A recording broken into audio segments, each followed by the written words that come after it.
On the Ides of March, Rome's heart was pierced not by foreign enemies, but by its own sons. Beneath the marble dome of the Senate, daggers flashed where laws were meant to rule.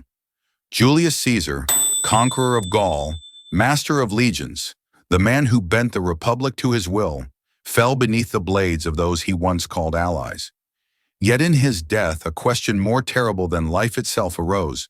Had Rome saved its freedom or destroyed its future? Stay with us as we unravel the betrayal that shattered Rome, the rise of a boy who would become an emperor, and the birth of an empire forged in blood.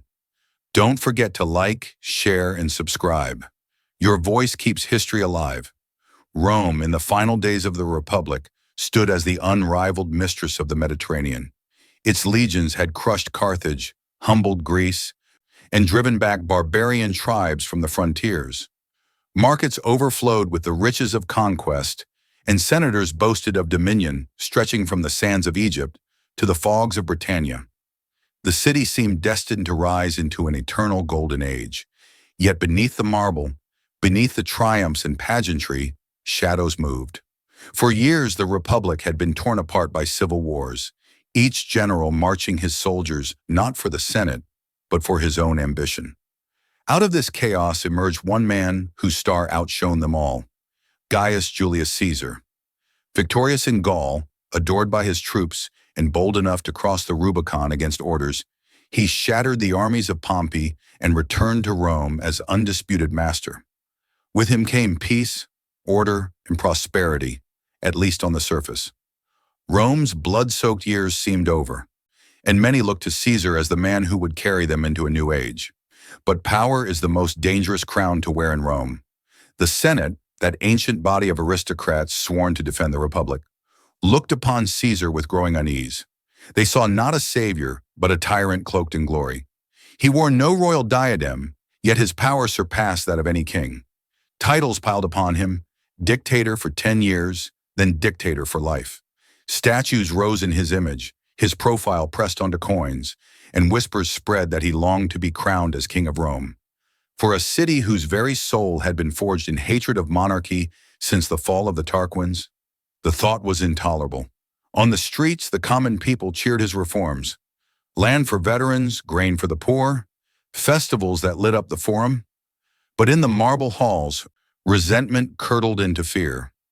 Senators who had once fought beside him now plotted in secret chambers, whispering that Caesar had gone too far.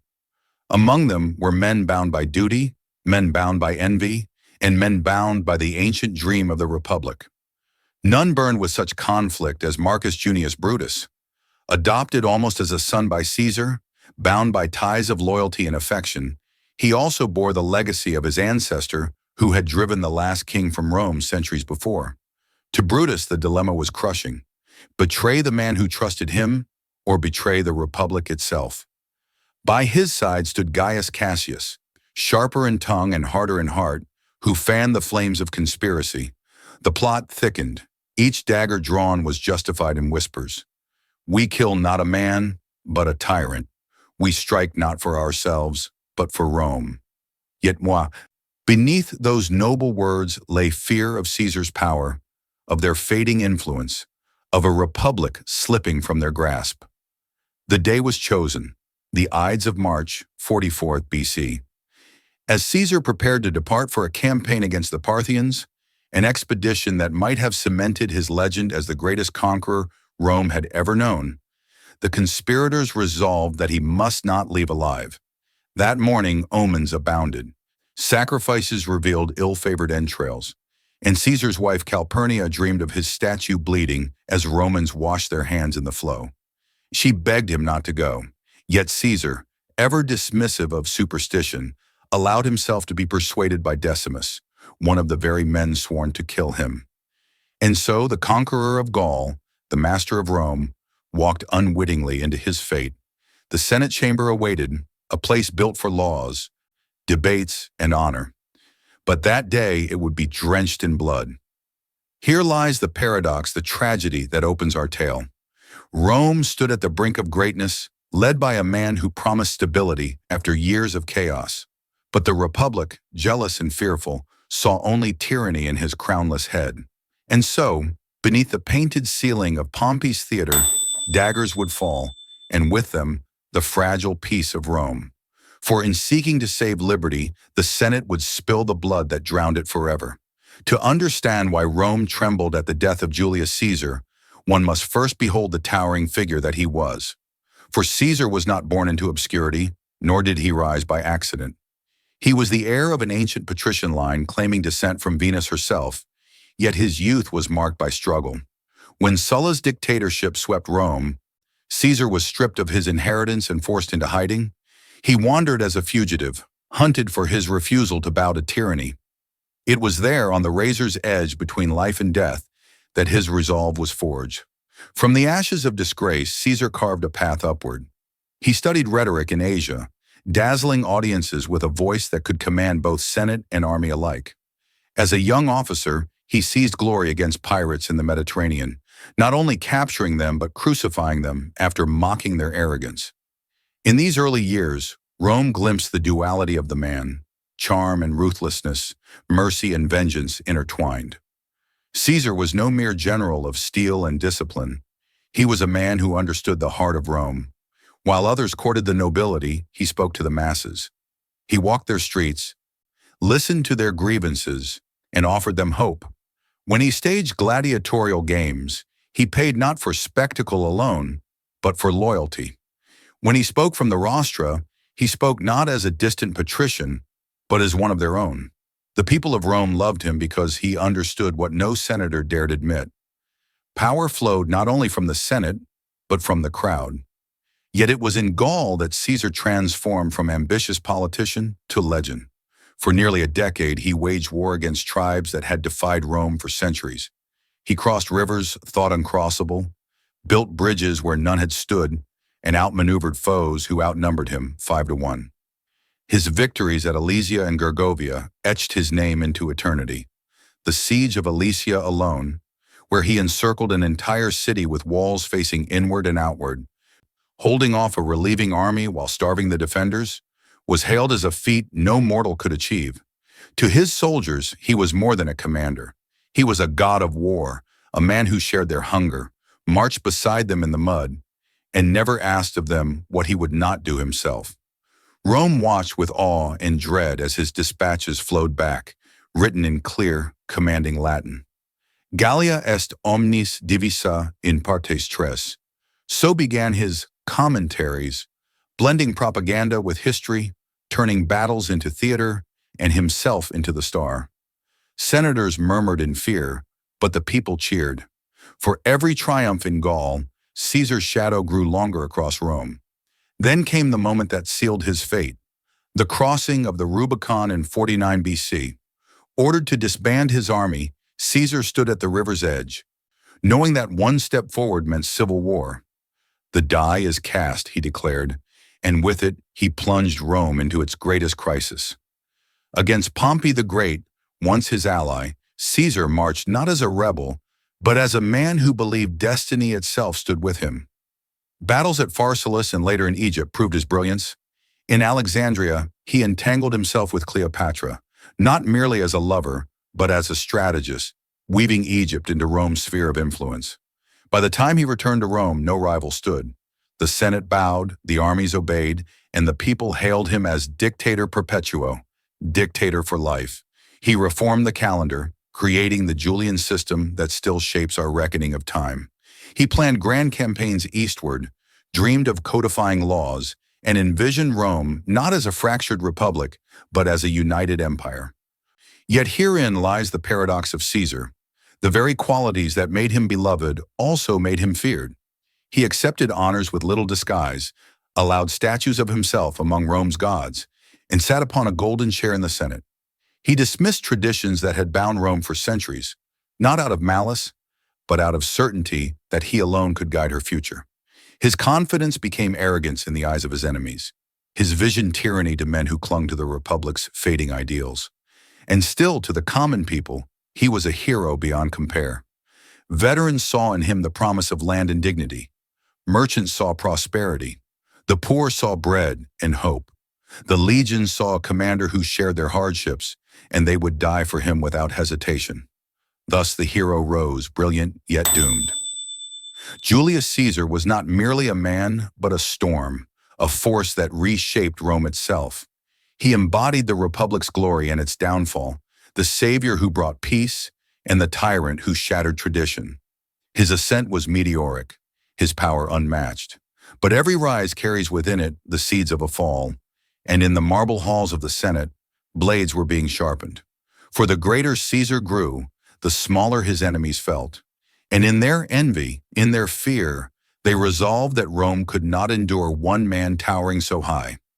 The Senate chamber was supposed to be a sanctuary of law. Yet on that fateful Ides of March, it became an altar of sacrifice. Julius Caesar, stabbed 23 times by men who once called him friend, lay lifeless at the foot of Pompey's statue. Rome's greatest conqueror struck down not by barbarian swords, but by Roman daggers. At first silence reigned, then panic erupted. The senators, crimson-stained and trembling, rushed into the streets shouting, "Liberty is restored!" But the people did not cheer. They did not hail the death of their leader as the dawn of freedom. Instead, fear rippled across the city like a thunderclap. For the crowd adored Caesar, his victories, his games, his generosity. These had won their loyalty. To them, the men who struck him down were not liberators but butchers. The conspirators had envisioned themselves hailed as saviors of the Republic. Instead, they found themselves despised and isolated. Brutus, noble in intent but naive in execution, believed that Rome would embrace the old ways once Caesar was gone. But Rome had changed. The Republic of his ancestors was a shadow. What stood before him now was a city accustomed to the strength of one man's hand. The Senate dissolved into chaos. Some clamored for restoring traditional offices, others feared the wrath of the mob.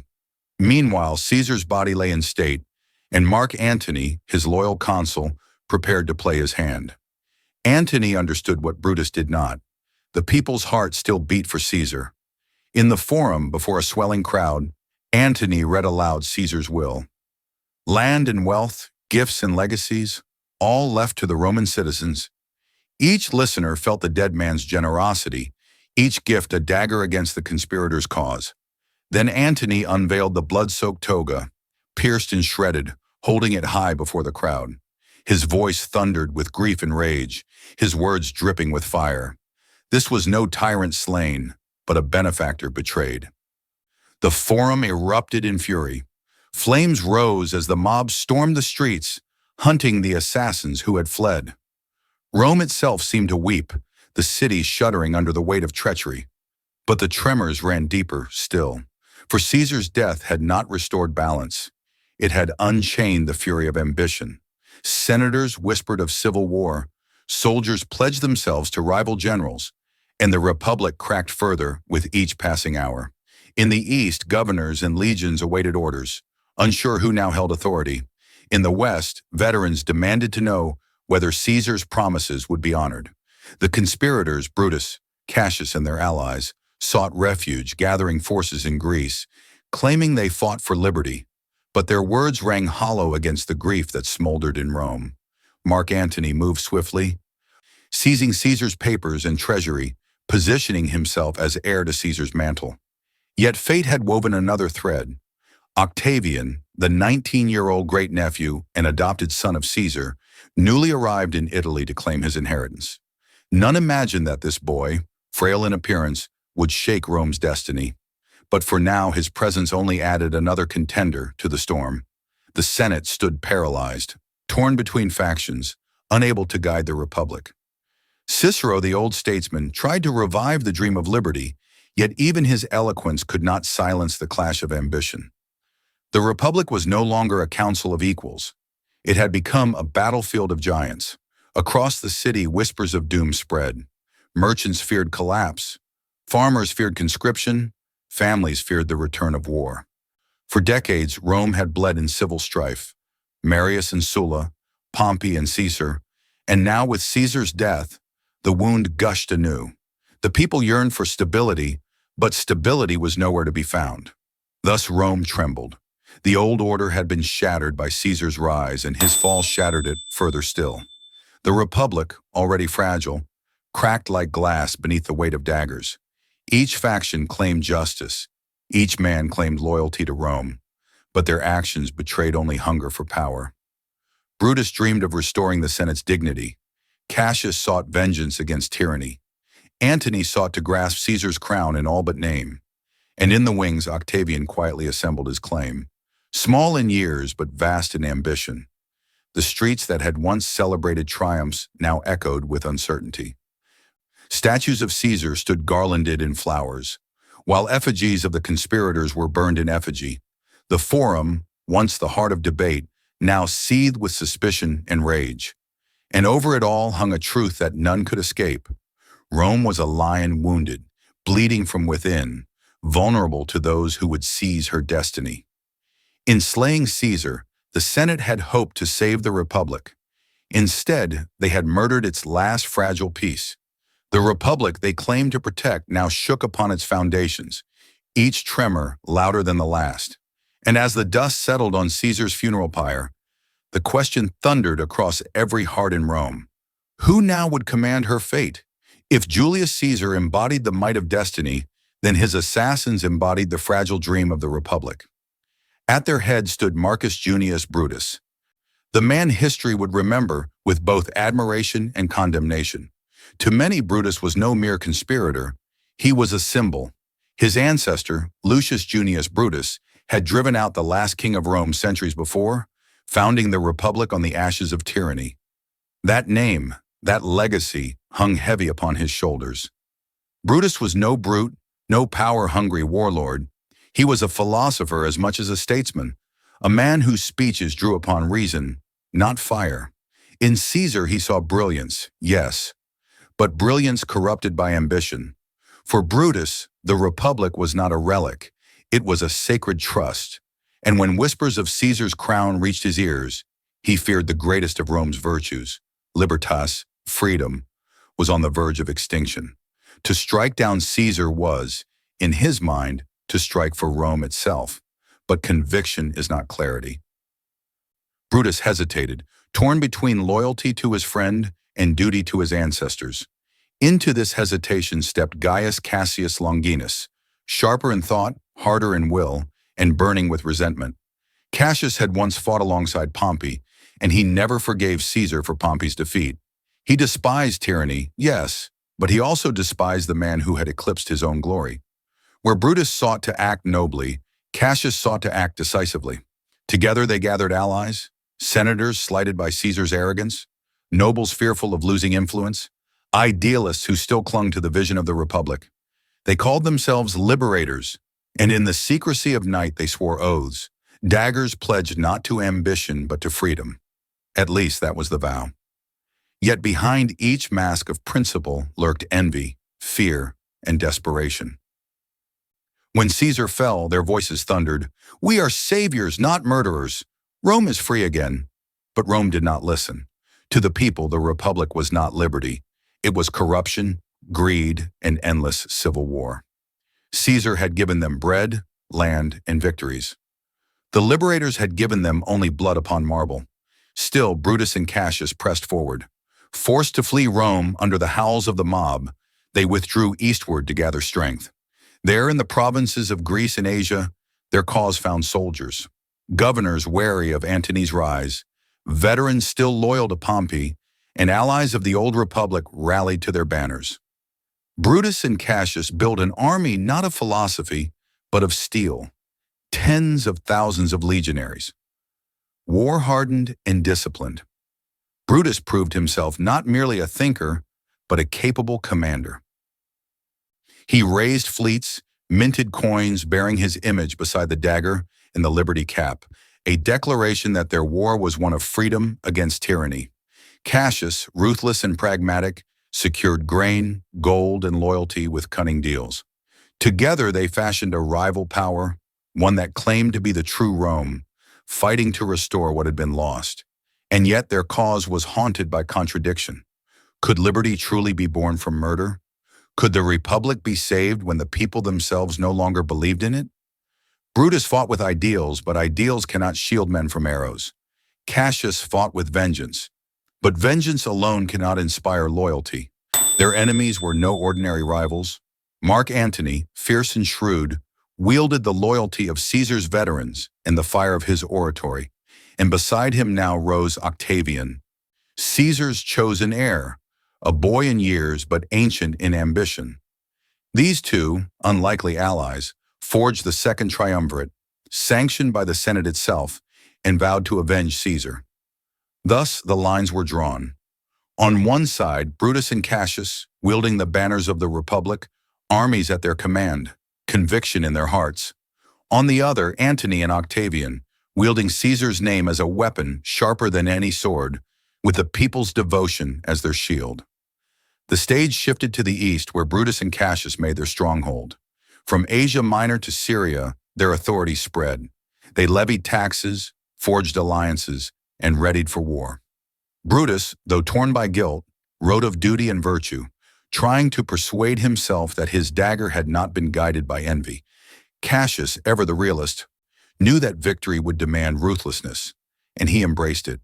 But for all their preparations, doubt gnawed at them. Omens grew dark, soldiers murmured of Caesar's avenging spirit, and defections chipped away at their strength. Brutus tried to rally them with words of liberty, but his men hungered for coin and glory, not philosophy. Cassius urged swifter action, knowing delay favored Antony and Octavian, who marched with Rome's resources behind them. In the end, the liberators were not only men of principle or vengeance, they were men trapped by destiny. They had struck down the most powerful man Rome had ever known, believing themselves saviors. But in truth, they had become hunted. Each step they took, each alliance they forged, each legion they mustered, it was all a desperate race against the storm gathering to crush them. The world saw them as traitors. The Senate saw them as fugitives. And the people whose hearts still beat for Caesar saw them as butchers who had spilled the blood of their champion. Brutus and Cassius had imagined themselves guardians of liberty. Instead, they had become Rome's rivals, standing not as liberators, but as shadows against the rising sun of empire. When the daggers struck Caesar down, few could imagine that his avenger would not be Antony, the seasoned general, but a boy barely 19 years of age. Gaius Octavius, known to history as Octavian, was studying in Illyria when word of Caesar's death reached him. The tidings shattered him, yet with them came revelation. Caesar's will named him adopted son and heir. In a single stroke of parchment, the orphan youth became the successor to Rome's greatest man.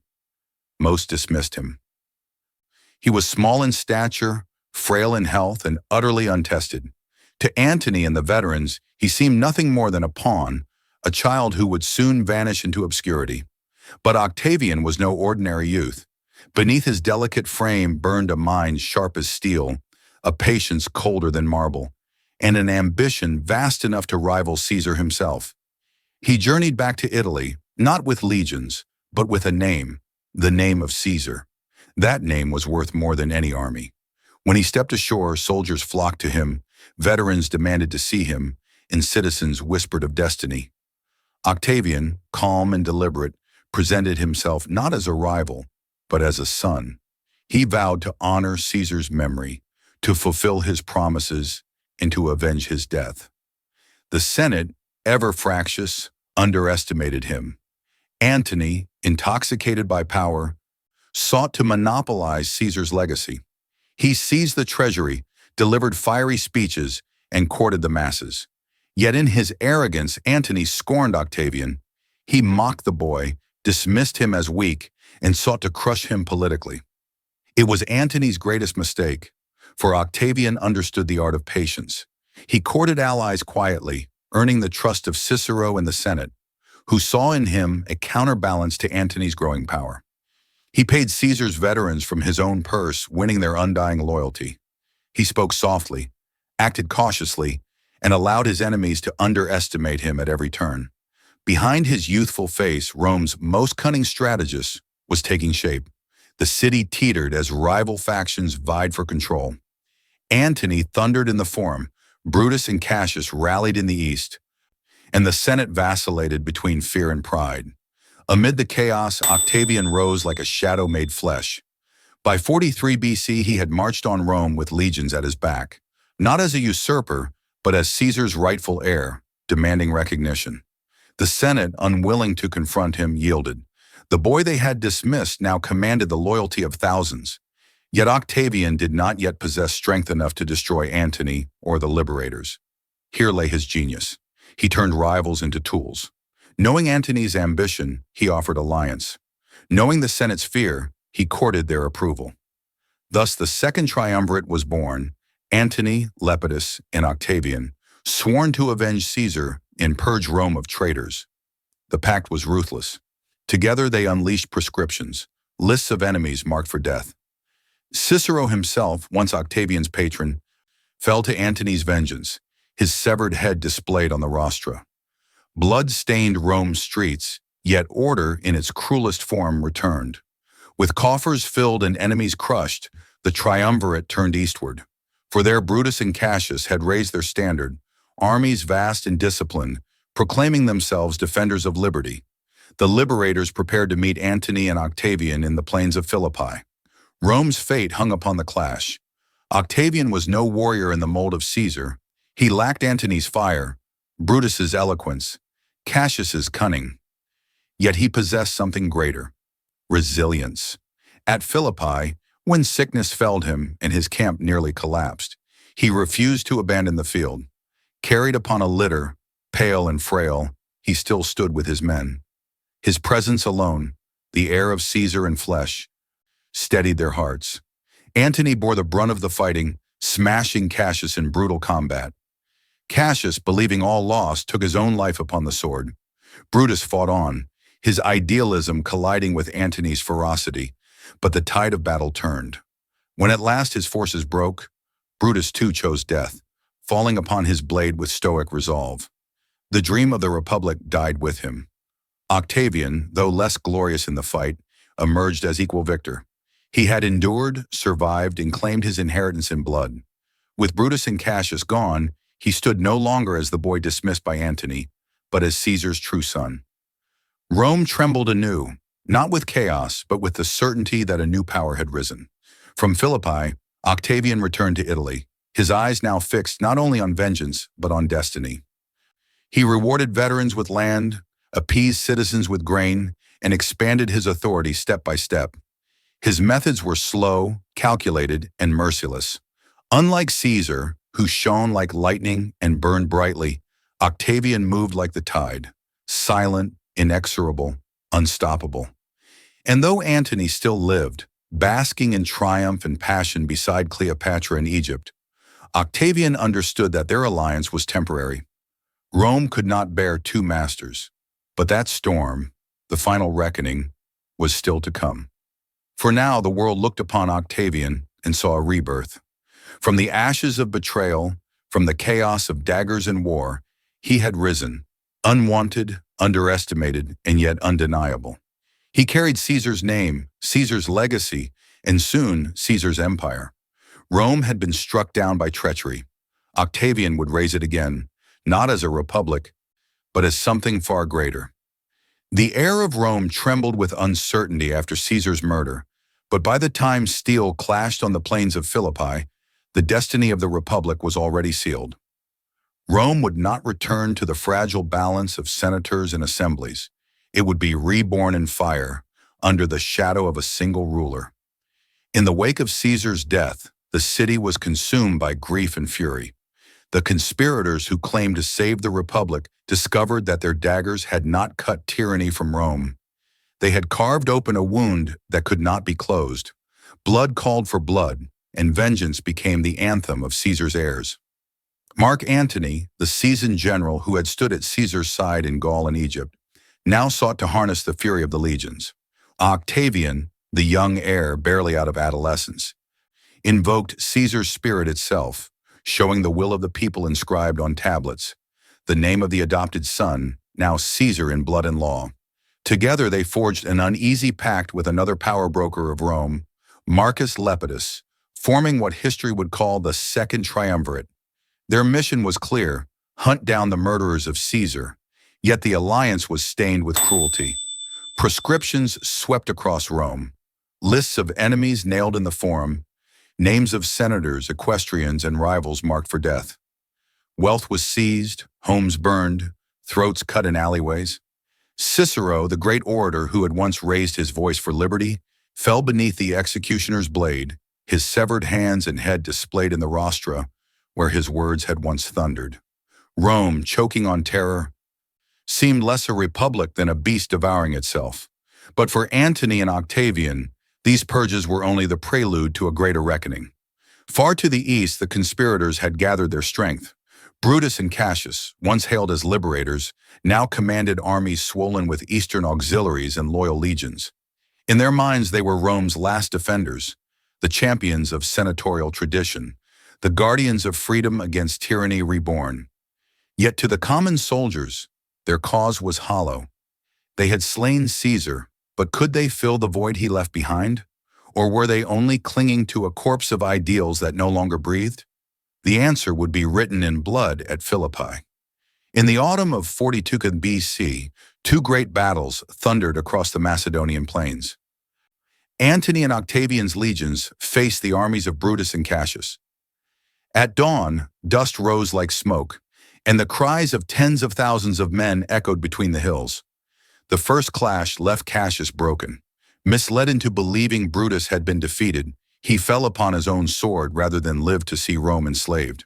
His death spread despair, but Brutus, resilient and stern, rallied his men for one final stand. The second battle shattered him. Exhausted, outnumbered, and abandoned by fate, Brutus led a desperate charge. He fought with the courage of an ancient Roman, his sword cutting a final arc of defiance against the tide. Yet valor alone could not stop the storm. Surrounded and undone, Brutus too chose the soldier's end, falling upon his blade, declaring he had served Rome with all his might. With his death, the cause of the conspirators died as well. The victors stood triumphant. On the battlefield of Philippi, Antony and Octavian gazed upon the broken dream of the Republic. The men who killed Caesar were gone, their vision buried with them. Yet their fall did not heal Rome. It crowned new masters. Lepidus faded into irrelevance, a shadow in the triumvirate. Antony, seasoned and ambitious, sought glory in the east, entangled with Cleopatra, queen of Egypt, binding his fate to her throne. Octavian, steady and deliberate, turned his eyes westward to Rome itself. It was Octavian who truly grasped the meaning of Caesar's death. Rome no longer yearned for the republic of her ancestors. She yearned for order, for stability, for a single figure who could command loyalty beyond faction and fear. He cloaked himself not in the naked ambition of a dictator, but in the language of restoration, calling himself the guardian of peace, the savior of Rome. Slowly, step by careful step, he stripped power from rivals, won over legions, and bent the Senate to his will. By the time Antony and Cleopatra fell at Actium, Octavian stood alone. Rome had endured chaos, betrayal, and civil war, yet out of the ruins a new order emerged. No longer would the Republic guide her destiny, an empire had been born. The name Caesar, once a man, now became a title. Augustus Caesar, the first emperor of Rome. And so the Ides of March, meant to preserve liberty, instead gave birth to monarchy. The conspirators sought to slay a tyrant, but in doing so, they created an empire more enduring than any senate could have dreamed. The marble of the Forum would never again echo with the same freedom, but in its place rose something vast, powerful, and eternal. Rome, the empire of Caesars. The daggers of Brutus and Cassius had written their chapter in blood, but Octavian wrote the ending in destiny. From the ashes of betrayal rose an empire that would outlast them all.